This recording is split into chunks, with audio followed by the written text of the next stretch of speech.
mengucap syukur buat hari ini Tuhan. Kami berterima kasih Tuhan, bahwa Engkau Allah yang mengasihi kami. Engkau Allah yang ada atas setiap kami Tuhan. Terima kasih Tuhan, terima kasih.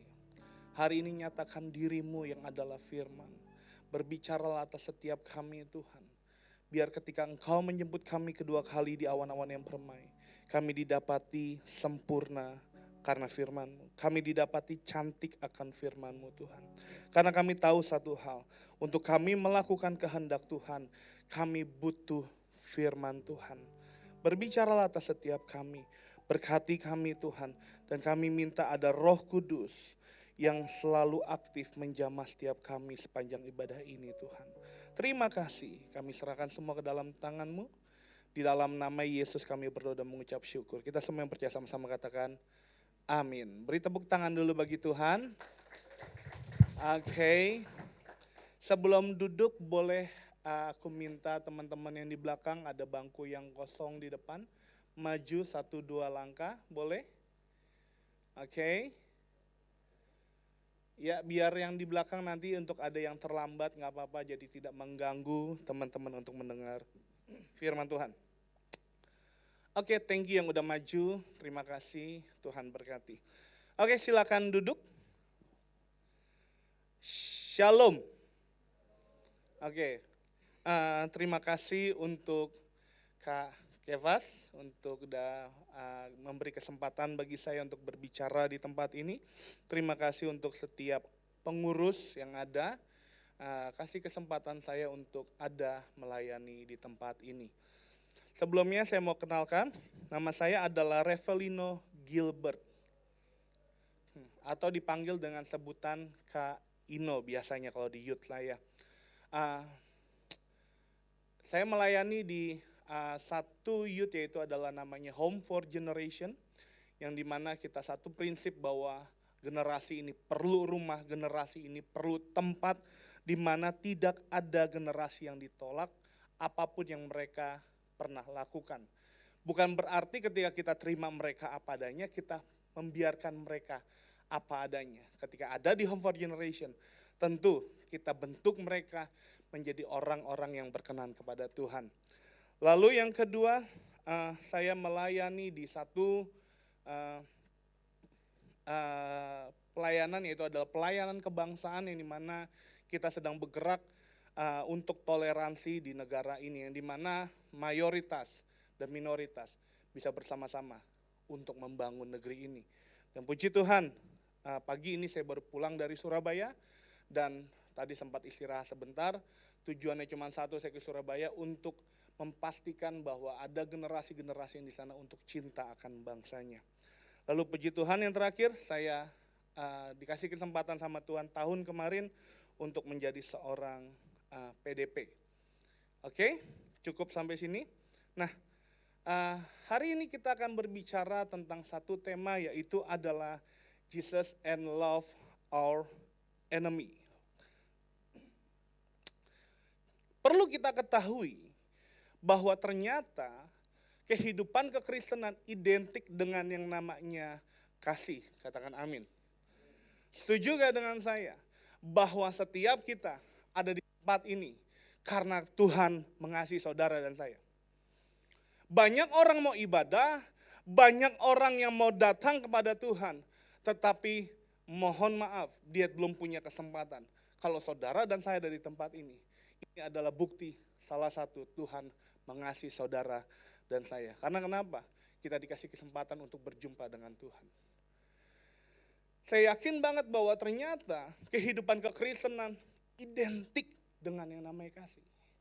Bahkan Allah menganalogikan dirinya adalah kasih. Yaitu sebagai tempat di mana Allah mengasihi kita apa adanya. Jelas di Roma dikatakan bahwa dia sudah cinta kita ketika kita masih ada di dalam dosa. Jelas dia udah sayang sama kita ketika kita masih enjoy nyakitin Tuhan. Kitab Roma 5 dengan jelas berkata bahwa dia mengasihi kita. Perhatikan, Tuhan kita adalah bukan Tuhan yang suka gombal. Walaupun terkadang kita suka gombalin Tuhan setiap pagi ketika saat teduh. Katakan, how I love you Lord. Kita menyembah dia, kita katakan cinta sama dia, tapi kita tidak membuktikan cinta kita sama dia. Tapi mohon maaf, Tuhan ini orang Kristen beda. Ketika dia katakan dia mencintai saudara dan saya, dia buktikan mati di kayu salib.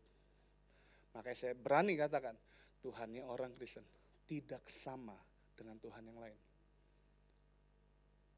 Ada lagu, Tuhan kita satu, kita yang saya mau katakan tidak ada Tuhan yang satu.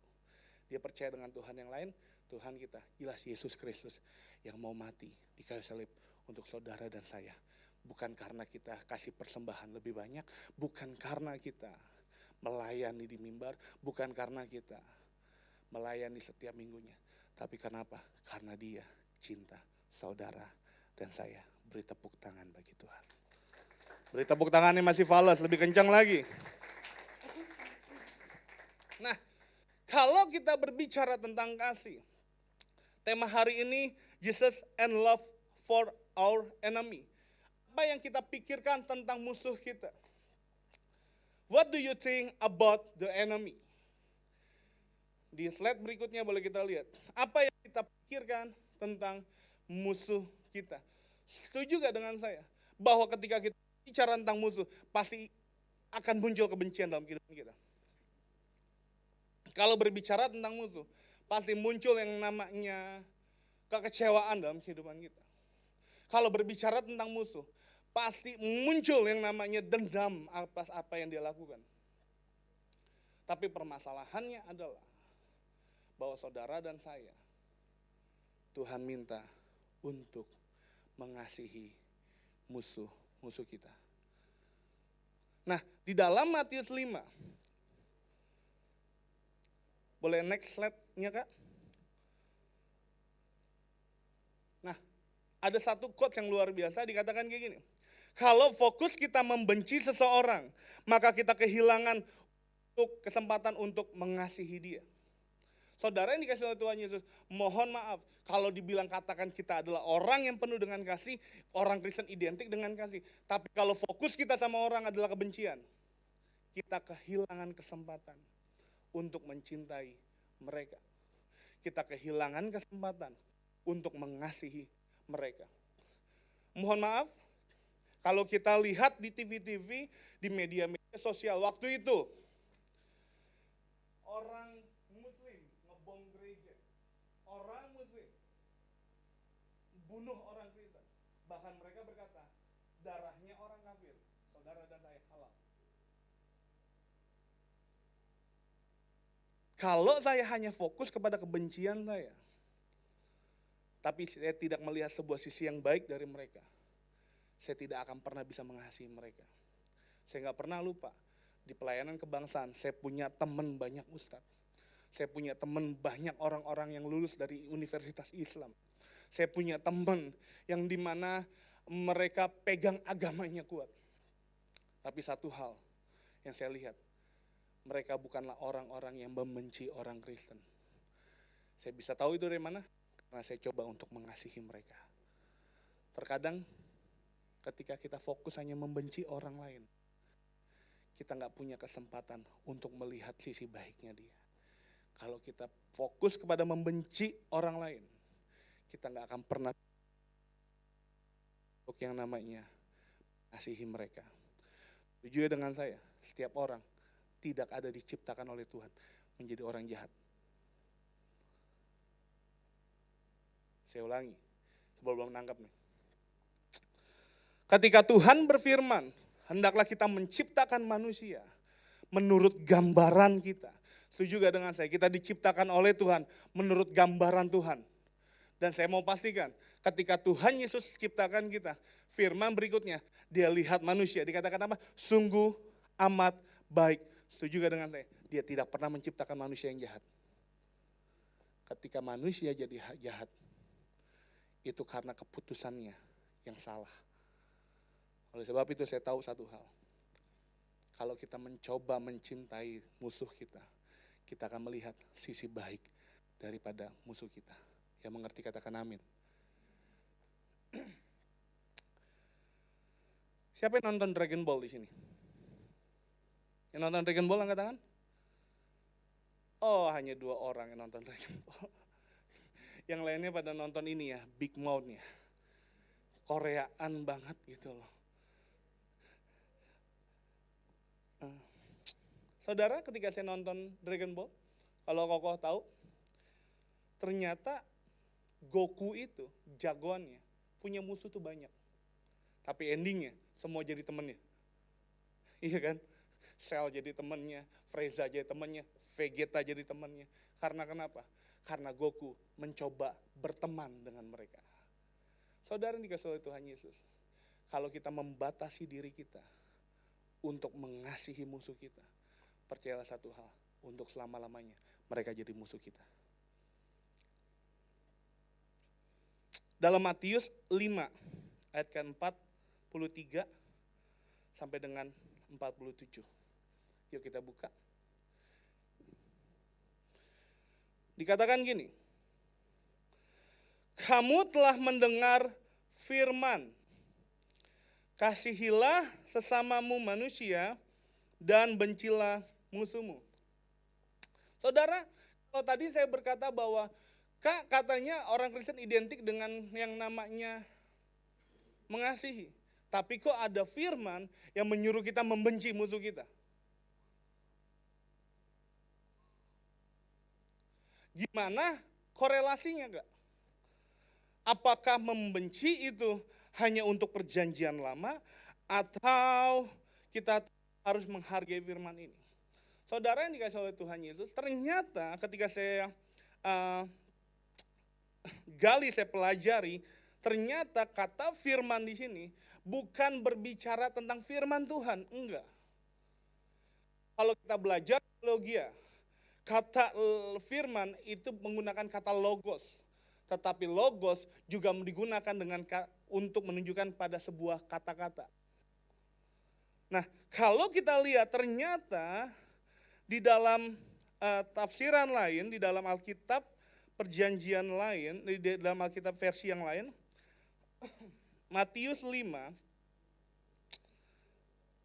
ayat yang ke-40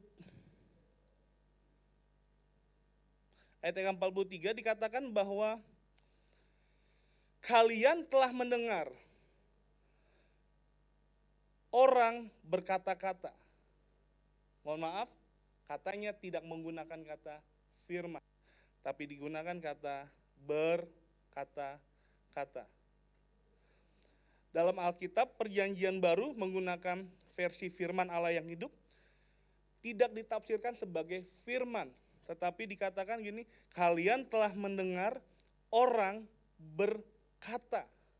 Dengan kata yang gini, ternyata ini bukan firman Tuhan. Ternyata ini adalah pengajaran daripada ahli Taurat. Saudara dikasih oleh Tuhan Yesus, multimedia boleh bantu saya buka ayat yang saya minta. Kalau kita lihat dalam perjanjian lama, jelas sekali Tuhan sudah mengajarkan kita untuk yang namanya mengasihi sesama kita. Dalam Amsal 25 ayat 21, boleh multimedia bantu saya? Amsal 25 ayat 21.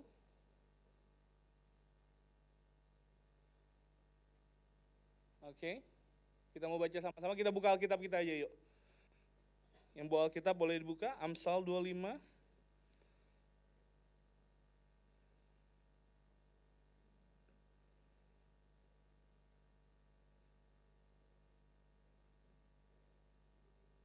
Ayat 21, oke? Yuk kita baca sama-sama 2, 3. Jikalau berilah dia makan, dan jikalau ia dahaga, berilah. Lalu berikutnya kita lihat dalam Keluaran 23 ayat 4 sampai dengan 5. Keluaran 23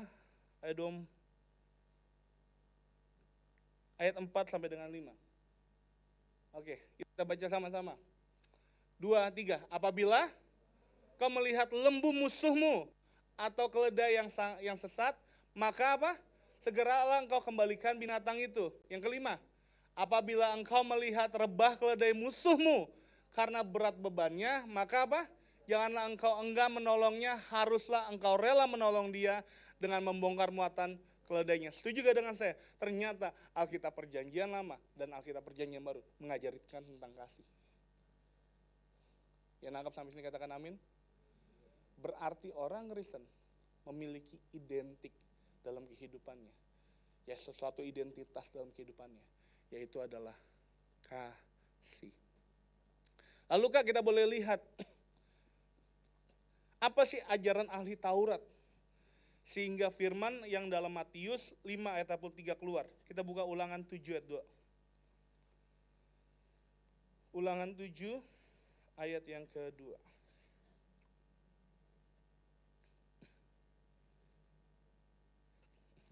Dikatakan gini, dan Tuhan Allahmu telah menyerahkan mereka kepadamu sehingga engkau memukul mereka kalah.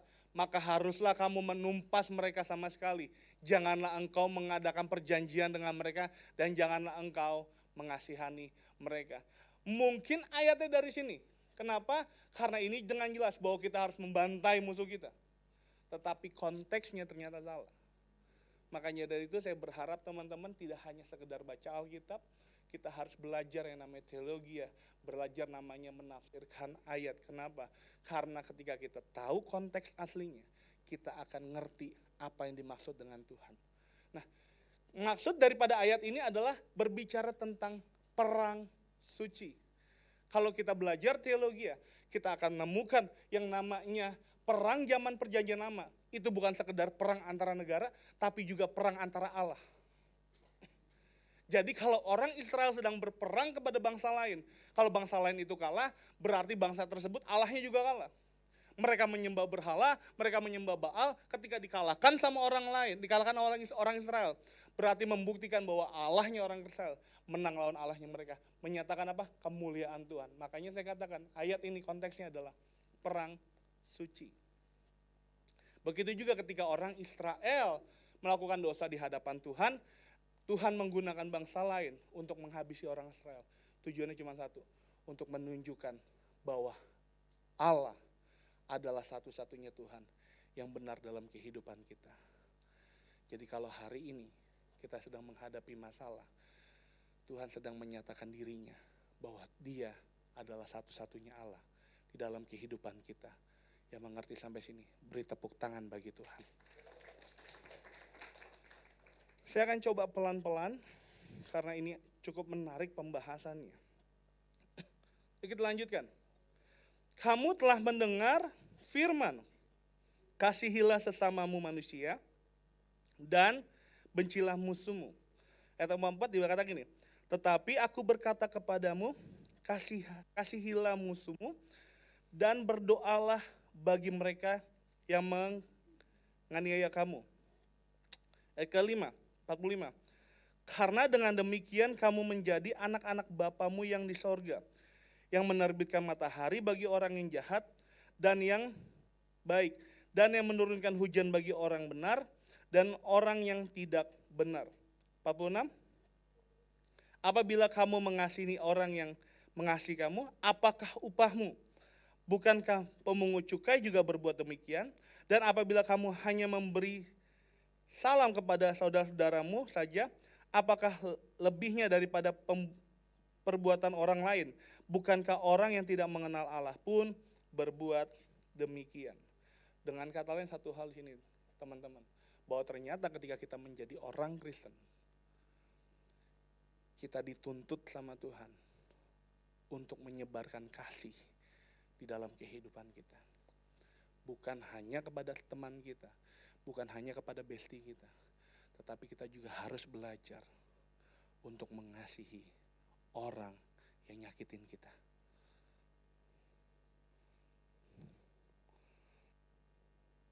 Ada satu quote yang saya tulis di tempat ini, boleh next Kak? Kita baca sama-sama yuk. 2, 3. Harusnya kita tetap penuh dengan kasih walaupun kita tidak dikasihi. Ini kuncinya. Karena Allah itu kasih ada di dalam diri kita. Oleh sebab itu ketika kita tidak dikasihi, kita harus tetap penuh dengan kasih. Karena kenapa? Cuma satu. Saya katakan bahwa ternyata musuh yang Tuhan taruh dalam kehidupanmu menolong dirimu untuk menjadi seperti Bapa di sorga. Saya ulangi. Musuh yang Tuhan taruh dalam kehidupan kita ternyata dipakai sama Bapa di sorga. Untuk apa? Untuk menjadikan kita serupa dengan Tuhan Yesus. Yang mengerti sampai sini katakan amin. Saudara yang dikasih oleh Tuhan Yesus, sebenarnya musuh kita tuh ada dua. Musuh yang di luar sama musuh yang di dalam. Musuh yang di luar adalah orang-orang yang ngeselin buat kita. Orang-orang yang mengecewakan kita. Orang-orang yang jahatin kita. Orang-orang yang curangin bisnis kita. Orang-orang yang membuat kita, yang menginginkan kejatuhan kita. Tetapi musuh yang di dalam adalah kesombongan, kebencian, serakah. Kebencian, pengkhianatan dalam diri kita. Setuju dengan saya? Ternyata Tuhan lagi pakai orang-orang yang di luar sana untuk mengkonsumsi musuh yang di dalam kita. Karena kenapa? Yang paling bahaya bukan orang yang di luar, musuh yang di luar. Tapi yang paling bahaya adalah musuh yang di dalam kita. Yang membuat kita jauh daripada Tuhan. Oleh sebab itu, kalau ada orang-orang yang ngeselin kita, ada orang-orang yang mengecewakan kita, mengucap syukur. Kenapa? Karena Tuhan lagi pakai mereka untuk sempurnain kehidupan kita. Yang mengerti katakan amin. Kalau hari ini papahmu mengecewakan engkau, hari ini temanmu mengecewakan engkau, hari ini pacarmu mengecewakan engkau, Tuhan lagi pakai mereka untuk ngebentuk hati kita menjadi serupa dan segambar dengan Tuhan. Beri tepuk tangan bagi Tuhan. Ada sebuah ilustrasi, next Kak. Ada yang namanya, siapa yang suka dengan sashimi, angkat tangannya? Semua suka? Tolong perbaiki kalau saya salah. Sashimi adalah makanan yang dimana menggunakan daging ikan yang segar. Daging mentah yang segar. Ada yang dibakar juga. Tapi biasanya kita terkenal, sashimi itu adalah daging mentah, ikan, tapi segar. Nah, nelayan Jepang untuk mendapatkan daging yang segar, ikan yang segar, tidak bisa di dalam perairan yang di pinggir-pinggir pantai. Dia harus dapetin ikan di mana? Jauh ke lautan, jauh ke dalam lautan. Tapi perhatikan, ketika nelayan Jepang mengambil ikannya, lalu sampai di tempat tujuan, pantai tujuan, ikannya mati. Dan masyarakat Jepang menolak mengkonsumsi ikan tersebut. Kenapa? Nggak segar, ikannya mati. Lalu, nelayan Jepang tidak kehabisan pikiran. Dia ambil ikannya di tengah laut, dia masukkan freezer. Sampai di pantai tujuan, masyarakat Jepang menolak kembali mengkonsumsi ikan tersebut. Kenapa? Ikannya beku, ikannya mati, ikannya nggak segar. Karena yang dibutuhkan masyarakat Jepang adalah ikan yang segar. Nah, lalu nelayan Jepang membangun sebuah kolam di kapalnya. Lalu ketika ikannya diambil, dimasukkan ke dalam kolam tersebut. Sampai ke pantai tujuan, kembali masyarakat Jepang menolak. Kenapa? Karena di sepanjang perjalanan dari tengah laut sampai pantai, ikannya lemes. Lalu punya jurus terakhir nelayan Jepang. Ketika yang namanya diambil ikan, kolamnya dibikin lebih besar, ikannya dimasukkan ke dalam kolam. Lalu berikutnya, dimasukkan juga hiu kecil di dalam kolam tersebut. Jadi perhatikan, dari tengah laut sampai kepada pantai tujuan, ikannya dikejar sama hiu.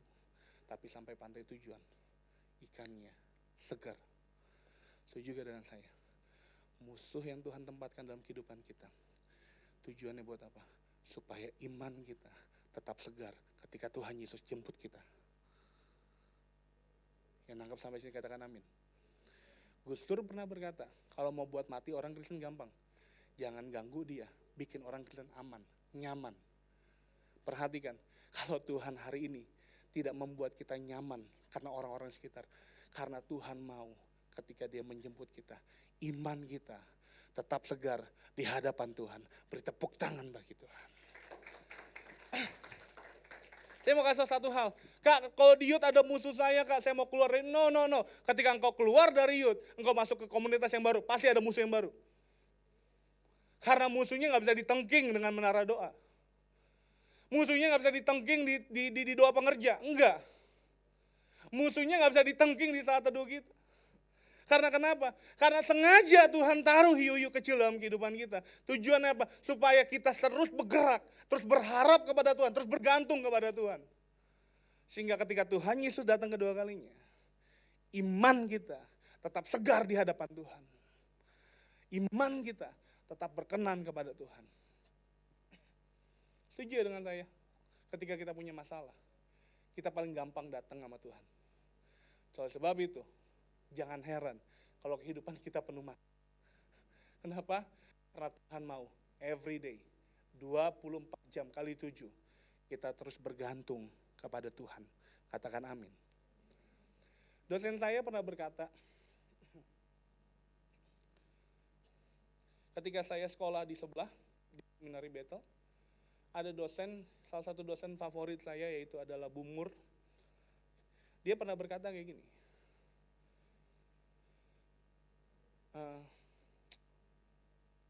perbedaan dewasa rohani dengan dewasa secara dunia. Kalau kita dewasa secara dunia, semakin kita dewasa, kita harus semakin mandiri. Benar ya? Setuju gak dengan saya? Ketika kita 17 tahun ke atas, kita nggak ada namanya dimandiin lagi sama orang tua kita. Of course kalau kita sakit. Ketika kita dewasa, jarang yang namanya kita disuapin sama orang tua kita.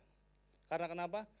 Karena semakin dewasa, prinsip dunia adalah semakin kita harus mandiri. Tapi dosen saya berkata, Bu Mur berkata gini, semakin kita dewasa rohani, harusnya kita semakin bergantung sama Tuhan. Karena kenapa? Karena kehidupan kita itu dirancang sama Tuhan.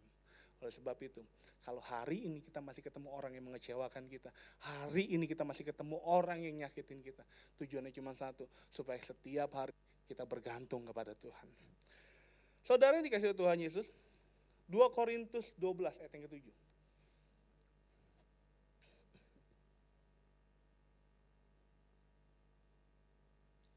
Next, boleh Kak? Yuk kita baca sama-sama. 2 Korintus 12 ayat yang ke-7. 2, 3, supaya, ulang, 2, 3, supaya,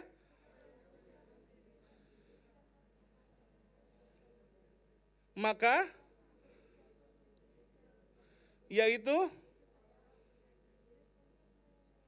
supaya aku, ini perkataannya Paulus. Paulus ketika yang namanya dengan dipakai Tuhan dengan luar biasa, punya pernyataan-pernyataan yang luar biasa, ada pewahyuan yang luar biasa. Tapi satu hal yang Tuhan kasih dalam kehidupannya adalah duri dalam daging. Duri dalam daging. Banyak orang menafsirkan bahwa ini adalah penyakitnya Paulus. No, ternyata ini adalah orang-orang yang dimana dia masih Kristen, tapi masih megang kepada kebudayaan Yahudi. Dan itu sangat mengesalkan hati Paulus. Dan itu sangat menyakitkan hati Paulus. Tetapi Tuhan sampai akhir hidupnya tidak pernah ambil duri dalam daging. Supaya apa? Supaya Paulus tidak sombong. Nangkap sampai ini? Kalau diri kamu hari ini, papa kamu mungkin mengecewakan kamu. Pacar kamu mengecewakan kamu. Istri atau suami mengecewakan kamu. Mungkin mereka Tuhan taruh supaya kita tidak menjadi orang-orang yang sombong. Atau supaya kita terus berharap kepada Tuhan. Jadi kalau hari ini kita punya musuh, jangan ditengking. Tapi kita harus mencintai mereka. Karena kenapa? Karena inilah cara yang Tuhan pakai untuk kita menjadi serupa dan segambar dengan Tuhan Yang mengerti sampai sini bertepuk tangan bagi Tuhan. Saya akan akhiri. Boleh keyboard, boleh maju ke depan. Pemain keyboard, bantu saya.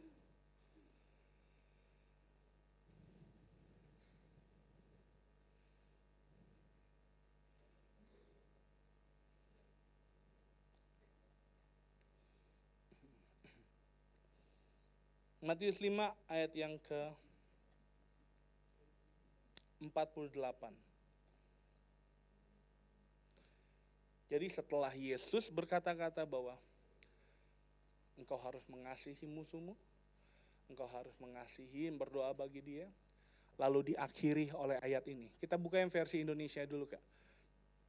Multimedia boleh bantu saya? Matius 5 ayat 48. Oke? Matius 5 ayat 48.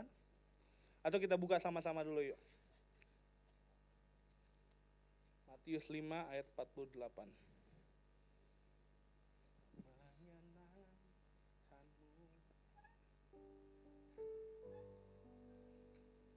Yuk kita baca sama-sama. 2, 3. Karena itu haruslah kamu sempurna, sama seperti Bapamu yang di sorga adalah. Saudara yang dikasih oleh Tuhan Yesus, ternyata dari rangkaian ayat yang tadi kita baca dalam Matius 5 ayat 43 sampai 47, diakhiri dengan kata karena itu haruslah kamu sempurna, sama seperti Bapamu yang di sorga adalah sempurna. Ternyata ketika saya lihat Alkitab Amplified Bible, kata sempurna tidak berhenti hanya sampai situ. Ternyata dikatakan apa? You therefore will be perfect. Kata perfect, kata sempurna, diartikan dalam Alkitab Amplified Bible adalah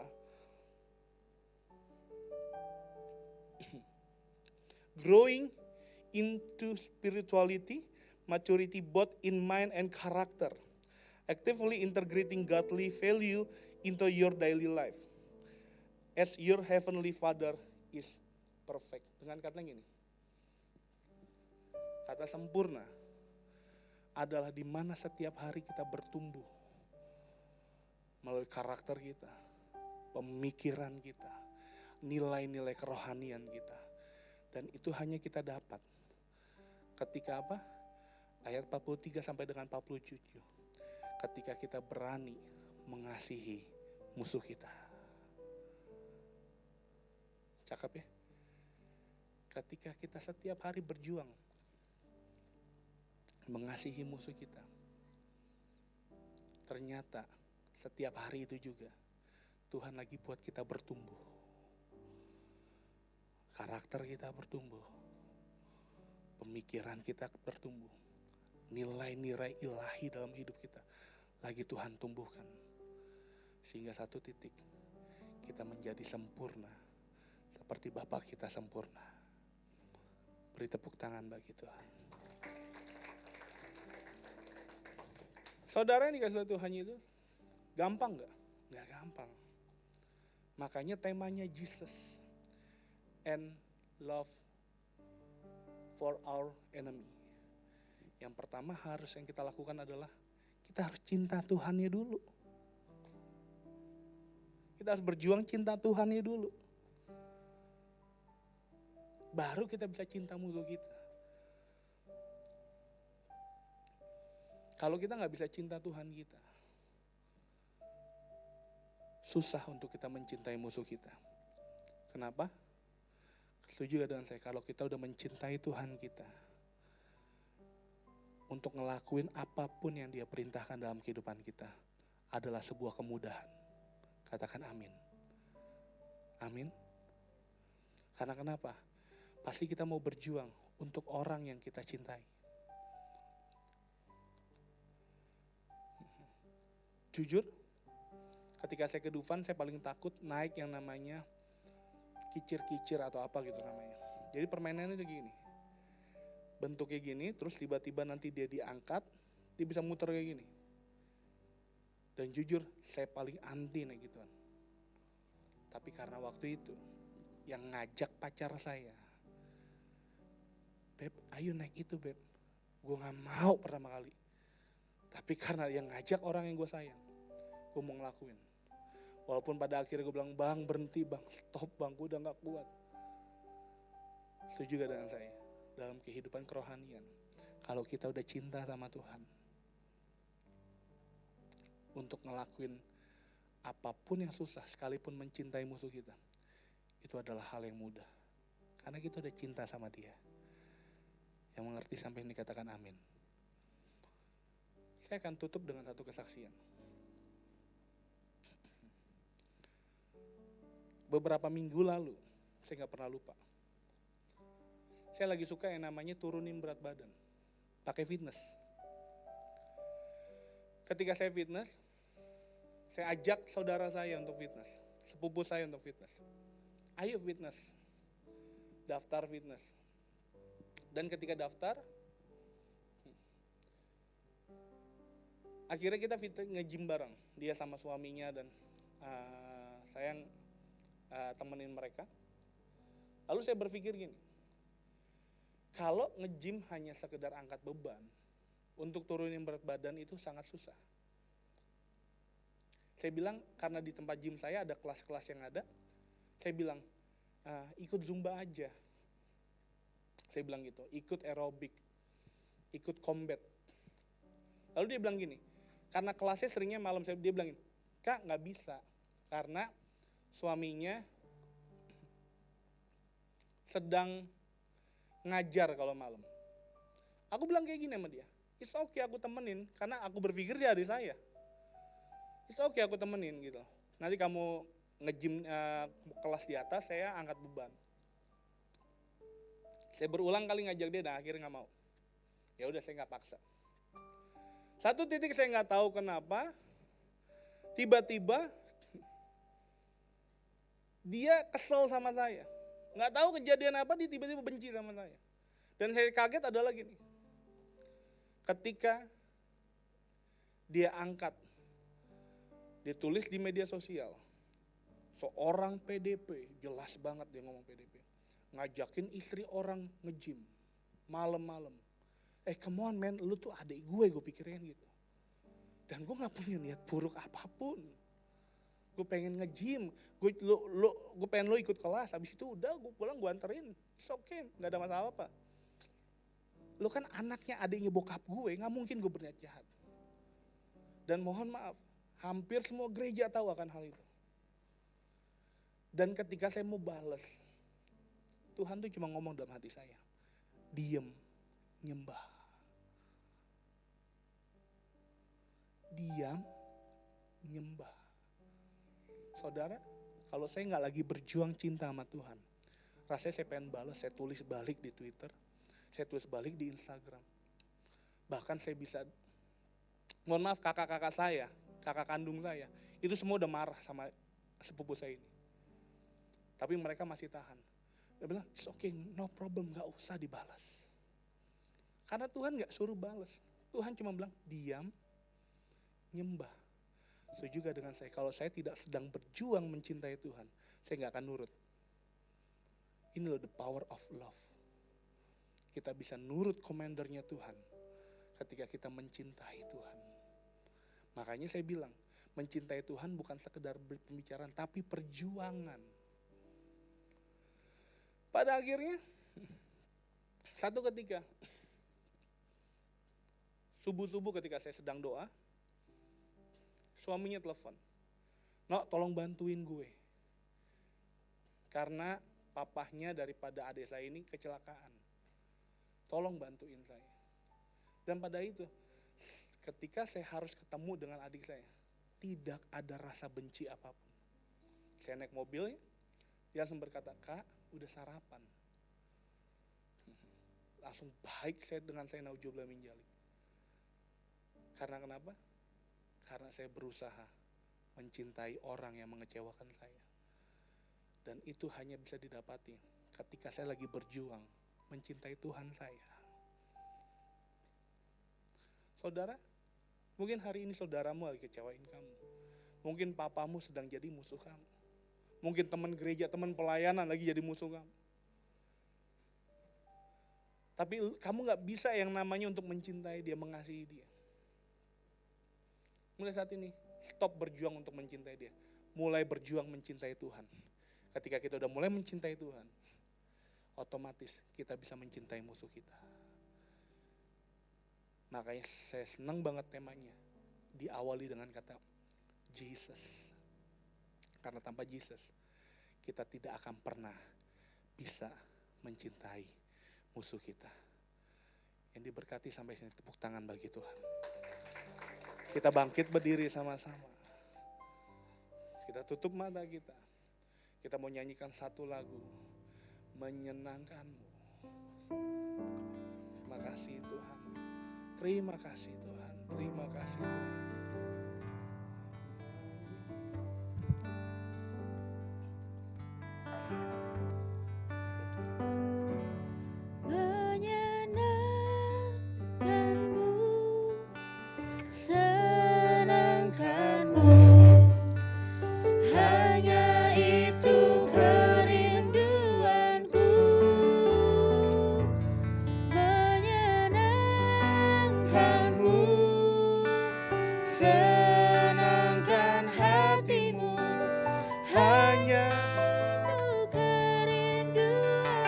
Katakan menyenangkanmu, menyenangkanmu, senangkanmu, hanya itu kerinduanku,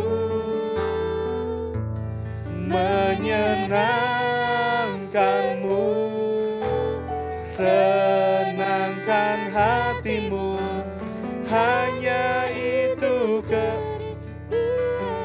katakan menyenangkanmu, menyenangkanmu, amin, senangkanmu, hanya itu kerinduanku, menyenangkanmu, menyenangkanmu, senangkan hatimu, hanya itu. Kita angkat tangan kita tinggi-tinggi di hadapan Tuhan. Katakan menyenangkanmu, menyenangkanmu, senangkanmu, hanya itu kerinduanku, menyenangkanmu, senangkan hatimu, hanya itu katakan menyenangkanmu, amin, senangkanmu, hanya itu kerinduanku, menyenangkanmu Tuhan, senangkan hatimu, hanya itu jemaat saja katakan menyenangkanmu, jemaat, menyenang, amin,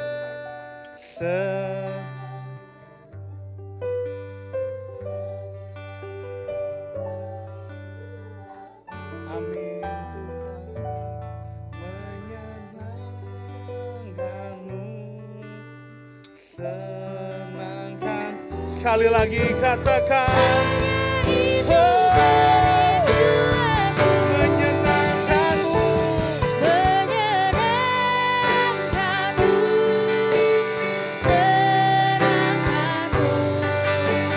hanya itu kerinduanku, menyenangkanmu, menyenangkanmu, senangkan hatimu, hanya itu kerinduan.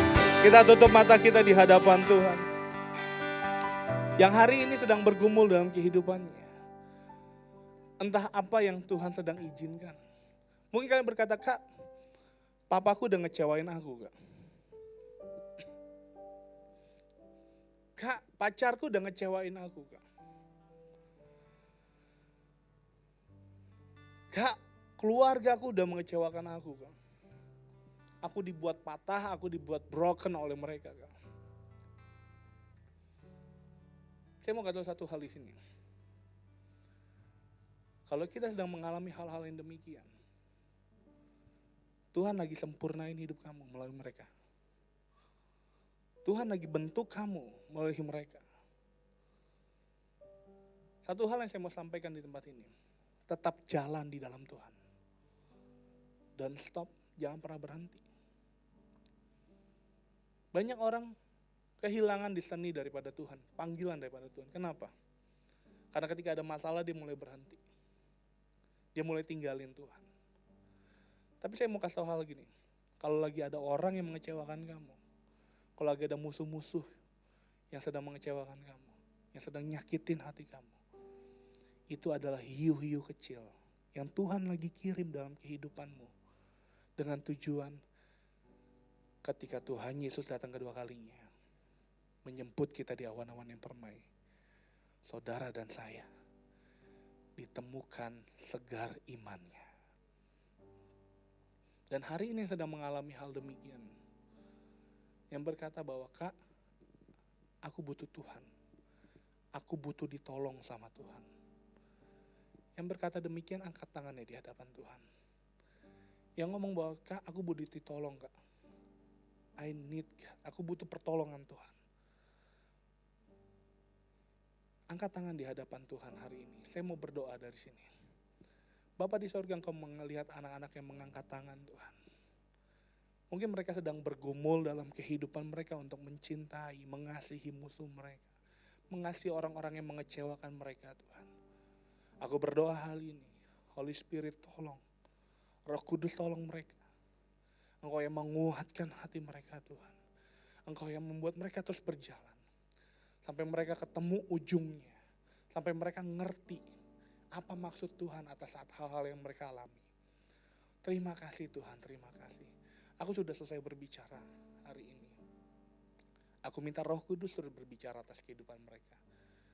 Melawat mereka, menjadikan mereka semakin hari, semakin sempurna di hadapan Tuhan. Terima kasih Tuhan, terima kasih. Aku serahkan semua ke dalam tangan Tuhan. Dalam nama Yesus, menyenangkanmu.